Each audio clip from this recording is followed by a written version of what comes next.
Hello viewers, glad to know you are watching a program. Those of you watching us in Flyway, Abuja, Port Harcourt, Ilorin, Sokoto, South Africa, Ghana, wherever you are, brace up. This is a program. This is Business and Economy Network. My name is Peter Nwoche. Indeed, an incisive edition we have for you today. Don't forget, Business and Economy Network is a 30-minute magazine television program that extracts businesses in Nigeria, government policies as they affect the small and medium-scale enterprises. And we also appreciate comments, contributions, and whatever. I want to say, indeed, it's going to be an incisive edition for you today.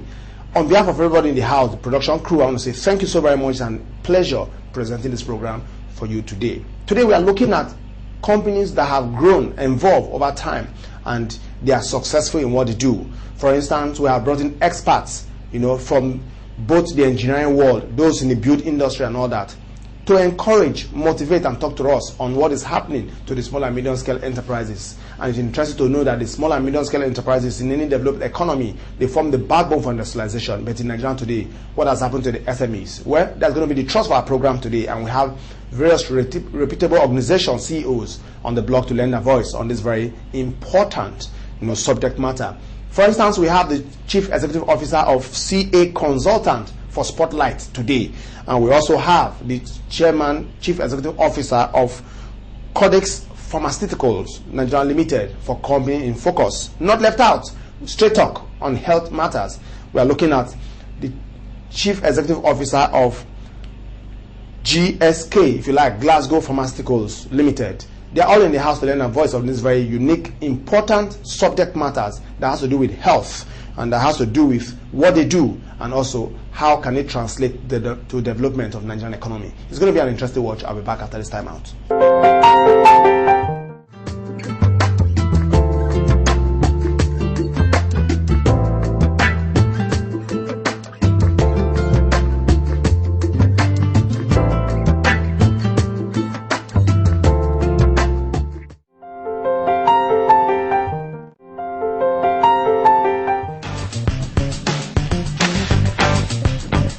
GlaxoSmithKline Nigeria is a pharmaceutical and healthcare company that is committed to improving the quality of human life by taking the lead in all areas of healthcare it dives into.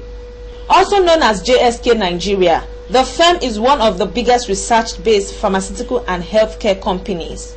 As a product of mergers and transformations, the company seeks to be the leading brand in vaccines, anti-malaria drugs, and other pharmaceutical drugs. GlaxoSmithKline Pharmaceutica is a product of several mergers, acquisitions, as well as some other transformations. The existence of GlaxoSmithKline in Nigeria dates back to 1954, when Ale and Ambrace Nigeria Limited started as a trading company. For those who have been around that time, they know Ale and Ambrace Glucose D and all that. They were mainly into OTC and glucose dry powder and all that. 8 years after, that's by 1962, it actually transferred from Ale and Ambrace to Glaxo.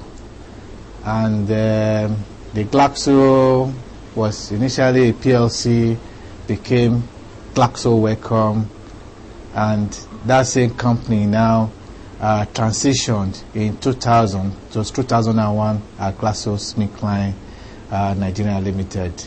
We are one of the foremost pharma companies in the country, and as a matter of fact, in whichever segment that we play, we actually lead in that category. So we have a very rich basket of antibiotics. These are products that are meant to save lives from infection, both bacteria, viral, and parasites and all that. So we have the antibacterials, one of our leading segment that we play in. We also play in respiratory. So when we talk about respiratory medicines, GSK is actually a leading company. We have reputable brands that are very useful in making asthma patients cope with their condition and be able to lead quality life. We also have vaccines, as you know. Vaccines and vaccination, according to WHO, are the most cost-effective intervention in preventing certain, diseases and all that. So we have rich portfolio of vaccines. Beyond that, we have anti-malarials, we have, oncology products, for cancer patients and what have you. We have metabolic, for cardiovascular conditions and what have you, and even, for diabetes, So, beyond that, we took a review of how we play in developing countries, and we see, apart from our niche products that cater for just 10% of the population, how do we really ensure we have the breadth and depth of portfolio to actually, reach many people in the society down the, wealth pyramid. And on that basis, we acquired right to a lot of products, molecules that will be of relevance in developing countries, so making sure that now that we are a player in developing countries, we actually have products of value that are relevant to the situation for people in developing countries. Through quality personnel, GSK Nigeria increases its coverage and makes it possible for the general public to get access to better health care and improved health conditions. It's a journey. I'll say I'm not entirely satisfied, but I think we are making some progress. And I think in terms of ideas to take us to where we should be, I think we have the ideas. And I think what we need now is the discipline of execution, where all the beautiful ideas that we have on paper, we're able to have the will and the discipline to push through all these ideas. So we were not exactly there. I've been privileged to attend several, fora organized by government, by the private sector. There's been a lot of, talk around how do we ensure we increase and improve coverage to health care for citizens.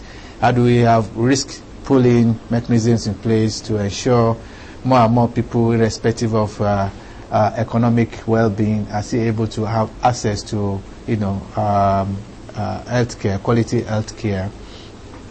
So if you look at the healthcare sector, really, we need to look at about 2-3 dimensions. One is to look at clinical care, which has to do with hospital and all that. It's a whole gamut of stuff that is required to put all those, fix, make sure the right infrastructure is in place. There's, adequate incentive for those who want to invest there, to actually invest their money, and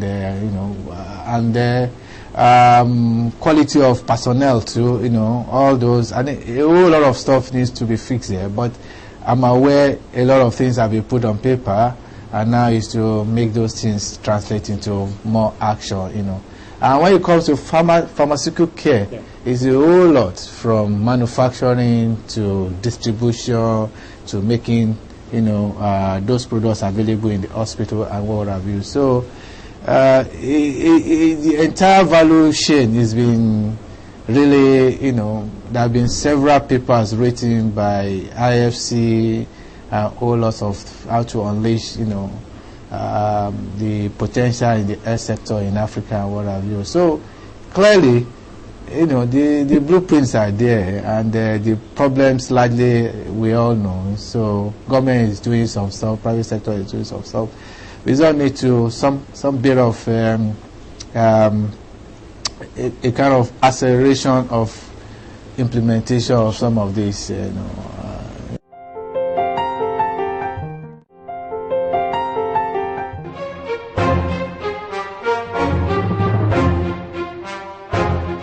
CA Consultants Limited has been a part of major industrial development in Nigeria for almost 3 decades.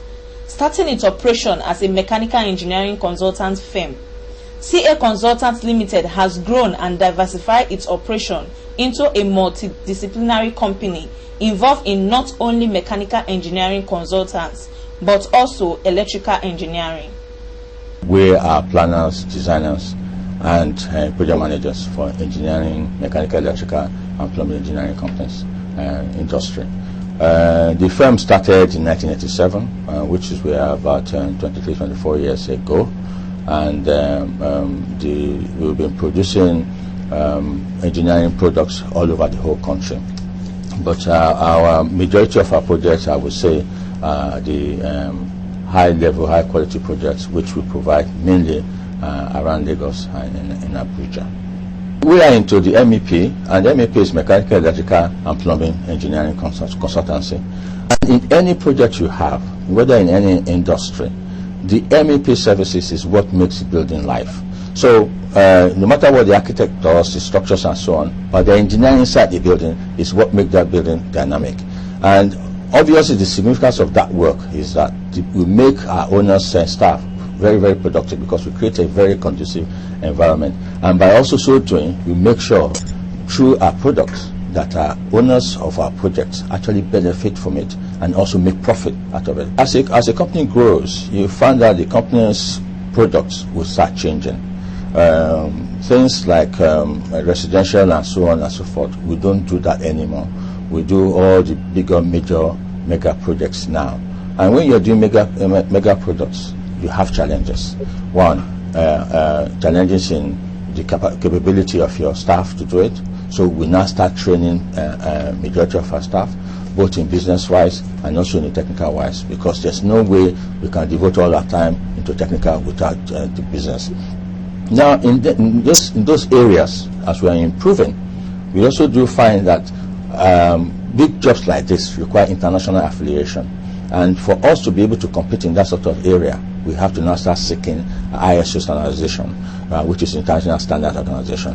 So we went through that one to make sure we are actually certified as ISO 9001-2008, so that we can continue to provide to our customers and our clients consistent service and meeting their expectations. So coming to some other challenges we do have, I think our biggest challenge is when we finish a building, the owners don't allow us to fully complete in terms of balancing the air systems, in terms of final commissioning. When they see a building and the systems are already working, they all rush into that building to try and occupy it. And we find it difficult while the building is occupied for us to do those final testing. And we actually go in and advocating to people, please hold on. That's the biggest challenge we have.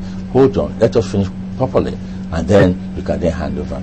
But apart from that, it's a continuous challenge of upgrading our capability, our services to this nation.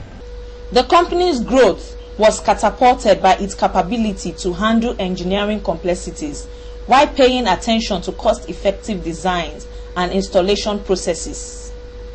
Just last year, August, we had a strategy session led by one of the faculty members from LBS, and we put to ourselves what our vision for the next 5 years is going to be, what our mission is going to be. I would not like to say that on the screen, because I have competitors as well. And because of that mission and vision, we have to now move forward towards actualizing that. Okay, and by so doing, we know we're an engineering company, but we want to do far better than just engineering company. So at the end of the day, we are beginning to look at as the construction industry in total, right, and see in what way can we perform in this total, in what way can it be under our own umbrella to perform. And these are the areas we are looking at in order to be able to provide a one-stop shop to our customers whenever it comes to building construction and infrastructural projects. One of the benefits we have working with all these multinational companies is that sometimes when we are doing a project with them, they will say, oh, I'm from America, I want my project to meet American standards. I want my project to meet British standards. So in most of those times, they will say, oh, I would like you to also collaborate with some other foreign consultant so that you can do the work together. And in these situations, we then sit down with the foreign consultant and we now allocate and share the job. We let foreign consultants know we are not post office boxes here. We are not just supervising engineers here. We are designers. So let us now split